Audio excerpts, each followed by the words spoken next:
Hi gigs, this is नील। स्वागत करता हूँ आपका मशीन लर्निंग ट्यूटोरियल सीरीज की तीसरी वीडियो में। आज की इस वीडियो में हम बात करेंगे ऑर्डिनरी लीस्ट स्क्वायर मेथड के बारे में। तो फिलहाल यहाँ हमारे पास है इंडिपेंडेंट वेरिएबल्स एक्स, जो कि है। एक काम करता हूँ, थोड़ा पेन यूज कर लेता हूँ, mouse pointer as a pen. Okay, perfect. यहाँ पर हमारे पास है एक्स स्क्वायर फुटेज एंड यहाँ पर हमारे पास है Y. As usual, we are not going to consider this attribute. Okay, so जैसा कि लास्ट वीडियो में हमने बात की थी कि x जो है वो हमारा इंडिपेंडेंट वेरिएबल है एंड y जो हमारा डिपेंडेंट वेरिएबल है। अगर आपको इंडिपेंडेंट डिपेंडेंट वेरिएबल का कॉन्सेप्ट नहीं पता तो मेरी लास्ट वीडियो देखें, उसमें मैंने independent and dependent variables brief में एक्सप्लेन किया है, जिसका लिंक भी मैंने डिस्क्रिप्शन में दे दिया है। ओके, तो now I can define this linear relationship y equals to beta naught plus b1 x। यहाँ पर y जो है वही पिछला जो डेटा सेट है हमारा, इसमें से y मैंने ये लिया है और x मैंने ये लिया है। यहाँ पर हमें y और x की वैल्यूज तो पता है, लेकिन बीटा नॉट और बीटा वन की वैल्यूज जो हमें नहीं पता। तो इस केस में क्या करेंगे, यही हमारी एक्चुअल प्रॉब्लम है एक्चुअली। तो इसे सॉल्व करने के लिए हम यूज करेंगे ऑर्डिनरी लीस्ट स्क्वायर मेथड। तो सबसे पहले स्टार्ट करते हैं कि एरर कैसे निकालते हैं। सबसे पहले एरर निकालने के लिए जो हमारा y डैश है, जो कि हमारा प्रिडिक्टेड y है, मान के चलते हैं, उसके बाद उसमें से माइनस करेंगे हमारा एक्चुअल वैल्यू। तो हमारा एरर जो आएगा वो या तो नेगेटिव होगा या पॉजिटिव होगा। अगर नेगेटिव एंड पॉजिटिव एरर्स हमारे पास इक्वल अमाउंट में आ जाते हैं, तो जब हम उन्हें ऐड करेंगे तो हमारा जो एरर होगा वो 0 हो जाएगा। लेकिन ये तो पॉसिबल नहीं है, क्योंकि हमारे सिस्टम में एरर है, लेकिन जब हमने एरर का सम किया तो वो 0 हो गया। So this is a problem, and इस प्रॉब्लम को सॉल्व करने के लिए हम क्या करते हैं, जो हमारे नेगेटिव एरर्स होते हैं उनका हम स्क्वायर कर देते हैं। इससे क्या होता है कि जो नेगेटिव एरर्स था वो पॉजिटिव हो जाते हैं। और स्क्वायर्ड एरर करने के बाद हम सारे जितने भी एरर्स होते हैं उनका सबका समेशन करते हैं। समेशन करने के बाद उन्हें मिनिमाइज करते हैं। मिनिमाइज करने के लिए हम उन्हें डिफरेंशिएट करते हैं with respect to x, and eventually we will get this result, जिसमें beta one and beta naught होंगे, समथिंग लाइक दिस। और यहाँ पर m लिखा है, वहां पर हमारा n होगा, जो कि इस केस में 8 है हमारे पास। आप पीछे वीडियो जाकर देख सकते हैं जिसमें मैंने x एंड y बताए हुए हैं। उसके बाद हम क्या करते हैं, एक्स आई माइनस एक्स बार। यहाँ पर एक्स बार जो है, जो हमारा एक्स कॉलम है उसका मीन है, और वाई बार जो हमारा वाई कॉलम है उसका मीन है। तो ये शायद आपने पढ़ा ही होगा, ये है कोवेरिएंस एंड वेरिएंस का कॉन्सेप्ट। ये नीचे वाला है वेरिएंस और ऊपर वाला है कोवेरिएंस, अगर आपने स्टैटिस्टिक्स पढ़ी हो थोड़ी तो। और नीचे हमारा बी नॉट आया हुआ है, जिसमें वाई बार वही हमारा mean of Y minus beta one X bar mean of X. तो ये बात ध्यान रखने की है कि बीटा वन निकालने के लिए हमें बीटा नॉट की जरूरत नहीं पड़ती है, लेकिन बीटा नॉट निकालने की हमें बीटा वन की जरूरत पड़ती है। Now you can put any x in this equation and you will get the predicted y।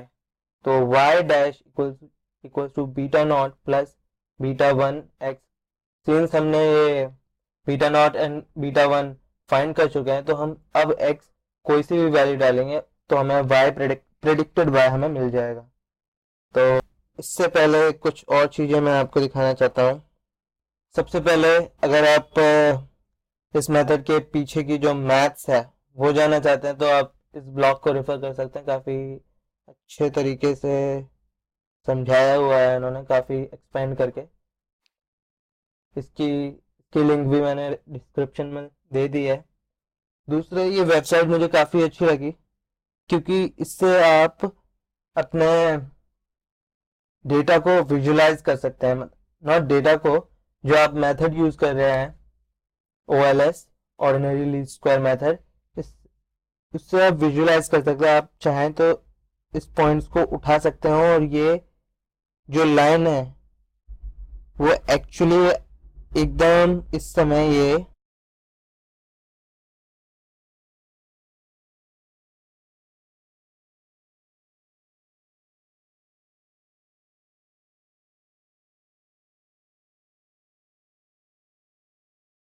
मैंने सारे डेटा पॉइंट्स को एक लाइन में कर दिया है।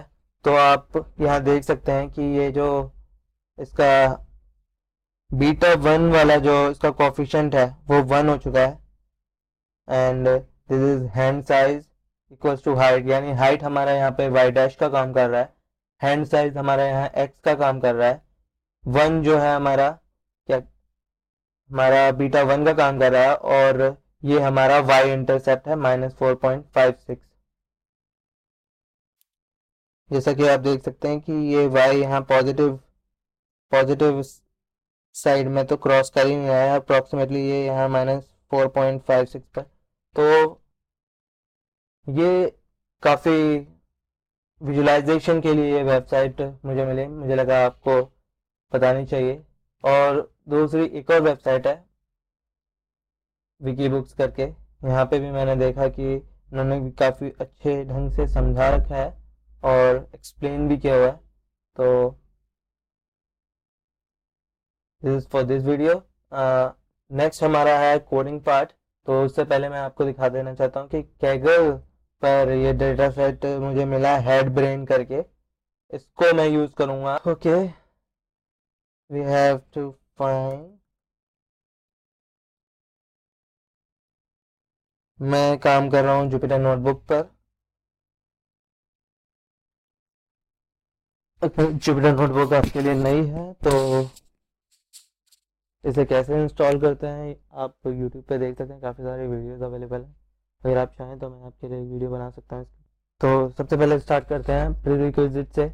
इस ट्यूटोरियल के लिए आपको पाइथन और पाइथन की बेसिक्स आने चाहिए, और थोड़ा बहुत पांडाज और नमपाई का भी थोड़ा सा नॉलेज होना चाहिए आपको।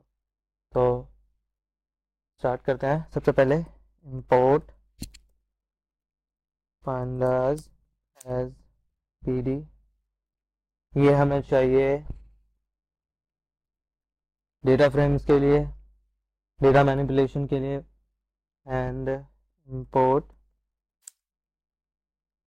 numpy as np and pd मैंने इसलिए लिखा है ताकि बार बार हमें पांडाज एंड numpy ना लिखना पड़े। numpy एंड पांडाज रेफर करने के लिए हम उन्हें थोड़ा शॉर्ट में लिख देते हैं, एज करके रन कर लेते हैं। अगर ये आपके में सही से रन ना करें तो इसका मतलब है ये डिपेंडेंसीज आपको इंस्टॉल करने पड़ेंगी, शायद पिप इंस्टॉल शुड वर्क। सो मैंने डेटा पहले से डाउनलोड किया हुआ है और मैं उसे रीड करूँगा। tf equals to read csv से, और मेरे डेटा का नाम है headbrain.csv। Okay, read csv not defined. Okay, यहाँ पे प्रॉब्लम है, यहाँ लगाना पड़ेगा pd, क्योंकि रीड csv एक पांडाज लाइब्रेरी का फंक्शन है। Okay, it's working. Let's see हमारे डेटा फ्रेम में क्या आया। tf, इसे प्रिंट करा कर देख लेते हैं। ओके, काफ़ी सारा आ गया है tf। इसके अंदर 4 एट्रीब्यूट हैं, gender, age range, head size, brain weight, और ये हमारे इंडेक्सेस हैं। फॉर द टाइम बीइंग हम जेंडर एंड एज रेंज को कंसिडर नहीं करेंगे। We are going to work with these 2 attributes only, head size and brain weight. So काम करते हैं, इन्हें एक्सट्रैक्ट कर लेते हैं एज अच्छा, यहाँ पर इसका साइज भी आ रखा है कि इसमें 233 रोज हैं। जैसा कि मैंने पिछले वीडियोस में बात की थी, हम वहाँ पर हमारे पास 8 रोज थी, यानी n=8 था उस समय। और यहाँ पर 4 कॉलम्स भी हैं, यानी कि जिनमें से 2 को तो हम इग्नोर कर रहे हैं। तो क्या करेंगे हम, थोड़ी सिंप्लिसिटी के लिए यहाँ पर है head size cm, free brain weight gram. Okay, head size को मैं ले रहा हूँ x में।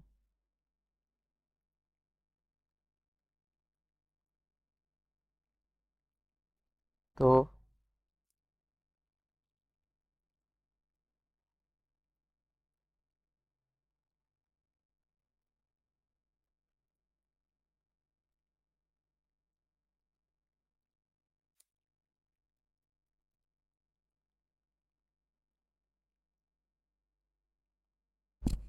ओके, एक बार इसे भी प्रिंट करा कर देख लेते हैं। Okay, it's working fine. अगला हमारा है tf, sorry about my typing speed, it's too slow। tf brain था, आई थिंक ब्रेन क्या था, brain weights gram. Let's see it's working और not. Oh, there is some problem. Okay, name में problem लग रही है। क्या प्रॉब्लम है? वेट्स की स्पेलिंग गलत है क्या? यहाँ से कॉपी कर लेते हैं। तुलसी।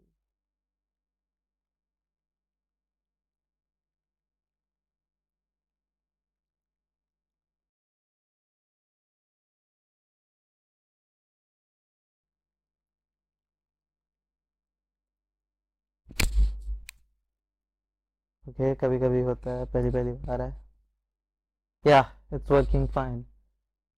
अब हमारे पास x एंड y हमारे राइट एट्रीब्यूट्स में आ चुके हैं। वैसे ज़रूरी नहीं था, हम वैसे सीधा भी उन पर काम कर सकते थे, df dot brain weights refer करके और df dot head size refer करके।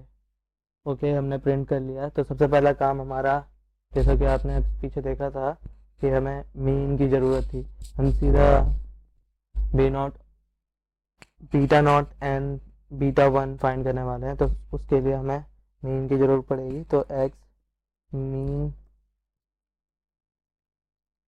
Equals to N P dot means. N P हमारी नंपाई एरे का एक, मीन जो है नंपाई एरे का एक फंक्शन है, और उसे रेफर करने के लिए हम एन पी यूज़ करेंगे। किसका निकालना है हमें? एक्स का निकालना है मीन। सिमिलरली वाई का भी मीन चाहिए हमें। तो एन पी डॉट मीन, मैंने मीन एंड मीन पहले निकालिए ताकि जब हम actual actual beta naught and B one find कर रहे हो तब उस समय हमें ज़्यादा, तब प्रोग्रामिंग थोड़ी क्लियर लगे, रीडेबल रहे कोड।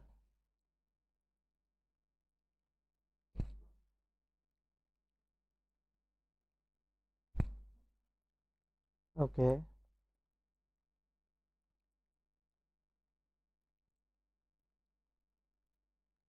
ओके, काफ़ी ठीक ठीक लग रहा है मुझे।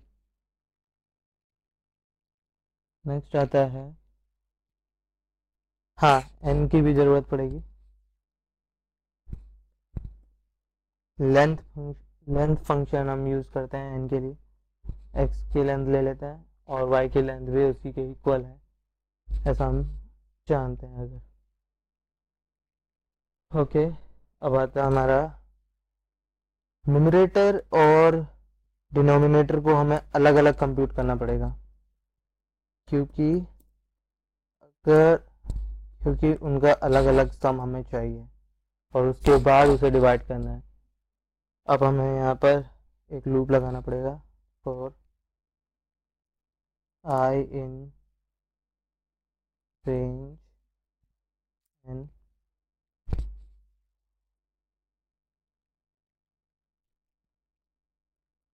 न्यूमरेटर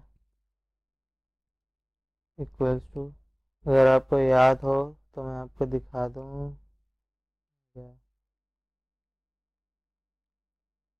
या हमें समेशन ऊपर वाले में करना है X I minus X bar cross Y I minus Y bar.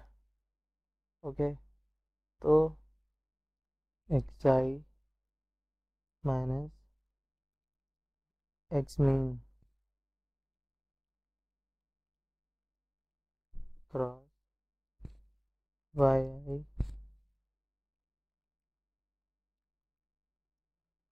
Minus Y mean,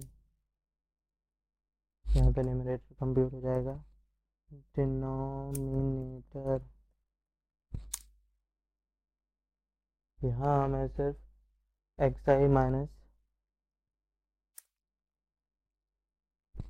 x mean चाहिए और इसका हम स्क्वायर करेंगे।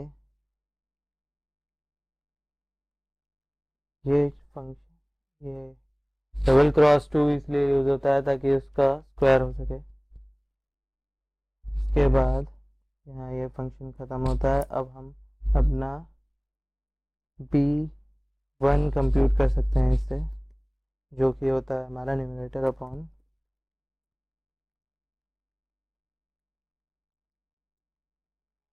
Denominator. Okay, let's see is working or not. Okay, for I,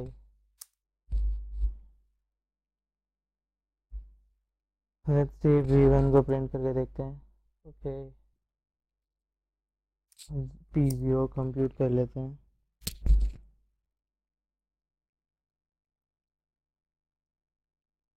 mean by, sorry, Y mean minus, okay, beta 0 को भी print करके देख लेते हैं। Okay, no problem. तो यहाँ हमने फाइंड कर लिया है बीटा 1 एंड बीटा 0, जो कि हमारी रिक्वायरमेंट थी।